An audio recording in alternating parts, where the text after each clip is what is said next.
about the budget real quickly and then about the budget process. When I look at last year's budget, 2010, to the proposed budget that's on the table, 2011, I get $2.3 million decrease.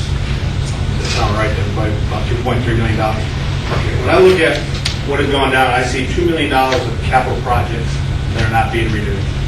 And I see $425,000 of miscellaneous non-departmental, which is not being renewed. So with those two lines right there, capital projects and miscellaneous non-departmental, is $2.4 million.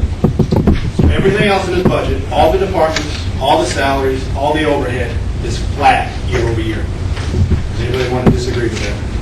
$2 million capital projects, 400 and change of miscellaneous non-departmental. That's your whole year over year budget difference. Okay? That means Board of Commissions, Finance, Tax Commissioner, Tax Assessor, Board of Reg, Government Facilities, Human Resource, Information Technology, Superior Court, add them all up. Last year to this year, flat, not one penny cut. Okay? You can cherry pick each department, come up here and say they cut, but when you add them all together, there's nothing cut other than capital projects and miscellaneous petty cash, whatever you call it, in the non-departmental part of the budget. Somebody wants to disagree with me. I've got 350-something online signatures from PauldingPundit.com. Citizens asking for the mill rate to go back where it was. I'm against the mill rate, but I will agree that the majority of the $60,000 houses, 60,000 houses or so, are going to see a tax decrease when you get your final bill. You know, when you get your bill, you got multiple lines of taxes on it. You get school M&O, school bond, and all that other stuff. The reason you're going to get a tax cut this year has nothing to do with this M&O mill rate increase. The reason you're going to get a tax cut this year is because the school board held their mill rate the same at 19.09. Okay? So when you get that tax cut in November, it has nothing to do with what the Board of Commissioners is responsible for. Okay? What that tax cut represents is 355 positions cut by the school board. It represents employee work calendars, 6 furlough days, 10 more furlough days for school employees. It represents, that tax cut is because they reduced school resource officers from 16 to 7. Okay? Eliminated district payment of $21 a month per employee for dental insurance. All dental insurance gone. Okay? The tax cut you get in November is because the school board kept their mill rate at 18.909 this year compared to last year. Okay? That's where the majority of your tax cut is coming from. Not a 14.3% millage rate on the county M&O. That's about $14 million of tax cut going to the county from the school board, and cut to the bone to do that. And by the way, that leaves the school board a 7% reserve, leaves them $13 million in the fund against a $190 million budget home next year. We're raising the mill rate to get the $19 million reserve against a $50 million budget. They have a 7% reserve going into next year's school board. M&O County is going to end up with 37% reserve. Okay, so that's what the school board, and that's where the applause belongs, is for the school board. And the $3 million this mill rate is saving by having a mill rate. Y'all should cut a check and give it to the school board, and maybe they can hire back some of those positions. One other thing. I've got the meeting minutes somewhere.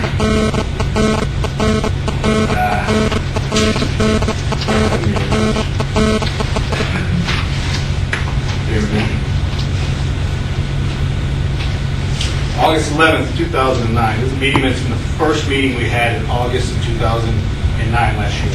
On the meeting minutes, new business, first thing that comes is fiscal year 2009-2010 budget. Wayne Kirk made a motion to approve the budget. This was in the first week of August last year. Okay? After that, resolution to set the mill rate was voted on. We voted on the budget first, and then we voted on the mill rate after the budget. This year, at the August meeting, we didn't vote on the budget. We just voted on the mill rate. So, already voting and passing the mill rate increase makes this whole entire discussion about the budget makes it not applicable. Whether you go up with the budget right now, whether you cut the budget, whether she finds $2 million of expenses that somebody forgot to report and you're going to have a deficit next year, or whether we get up here and we tell you where to cut, you already voted on the mill rate. You're going to collect what you collect. You get the cart in front of the horse. And my question is, why did not, like last year, and I'm guessing previous years, why did we not vote on the budget in the first week of August? Or you vote on a mill rate based on your expected expenses. If you haven't done the budget yet, how can you say what rate you should tax the people? Is there a reason that we didn't vote on the budget in the first week of August? Yes.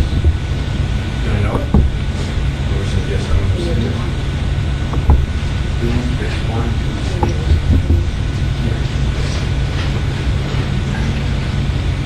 Okay, I'm going to respond to that, and then at first I'm going to respond to the difference in the 2010, and you're not seeing a big difference in the 2010, 2011.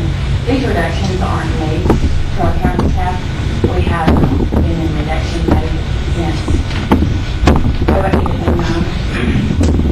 and particularly from 09 to 2010 and 2010 to 2011. So our departments have this is not been asked to continue what they've already been doing.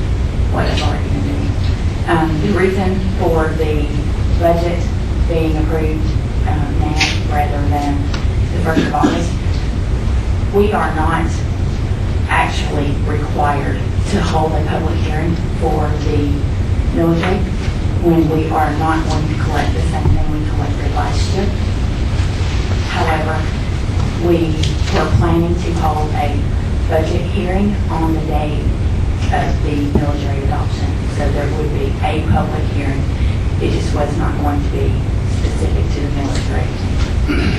So let's postpone. I did run into a legal problem with holding the public hearing on that day because there is a requirement that there's a state law that says we have to hold the public hearing.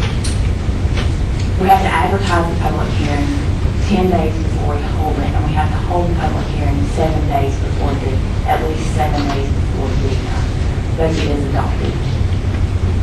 So we could not hold the public hearing for the budget on that particular day because of an advertisement dilemma that I had. So we went ahead and held the public hearing for the millage rate just so that, because we may have had some people planning to present at that public hearing, and in fairness to the citizens, that one wasn't necessarily required, and that's the legal constraints are the reason for the time. I just go back to my point. Just a second. Go ahead. I just go back to my point. Why would we vote to set the mill rate, which is multiplied by the tax digest, to fund a budget for 2011 when we haven't approved the budget? Voted on a mill rate increase without a budget. That's what you did. The budget is just a We draft. have a proposed budget, but the reason we went ahead and voted on the millage rate is so the tax bills can get out, okay? If you waited until September, that would make your tax bills late. So the school system couldn't collect their money. In other words, they wouldn't have the money to operate on because tax bills would not be due until after the first of the year because the law says how long they can be there. So the school system would then have to borrow money to operate. Right now, we could have sent out two bills. We could have sent out school's bills plus, and once we approved our millage rate, we could have sent out our bills. That would cost the citizens more money.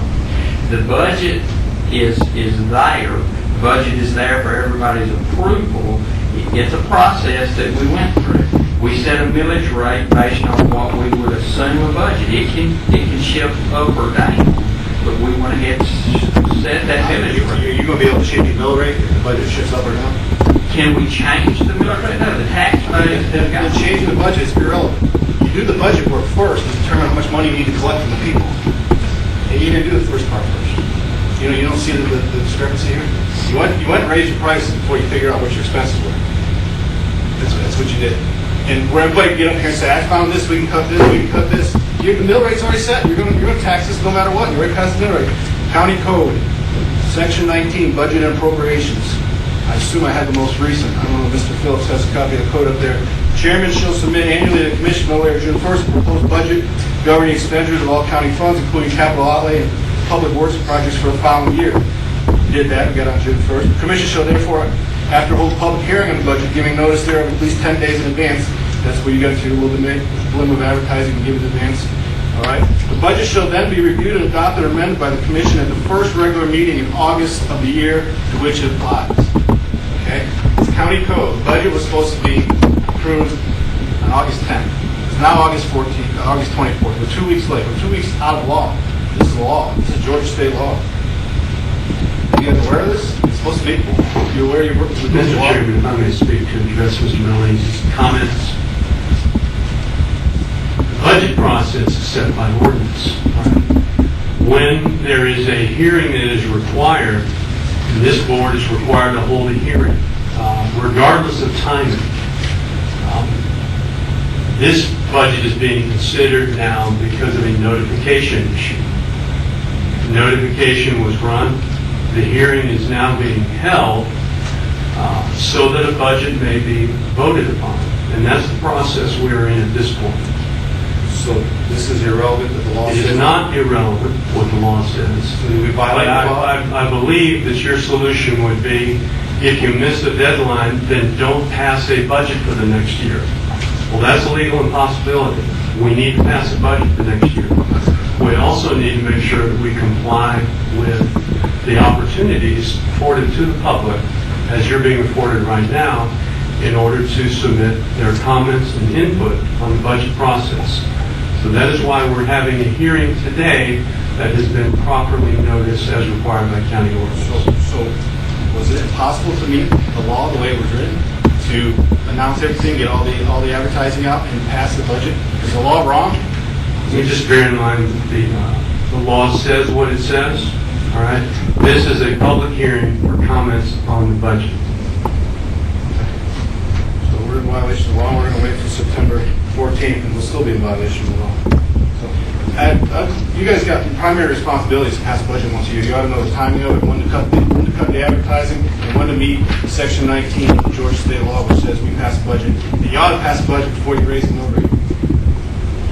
Which is backwards. We just had an election. Why didn't you put your name in the hat? If you got all that, then That's right. we haven't got, you got all that. That's ridiculous. You violated the law. Thank you. Thank you. Anybody else?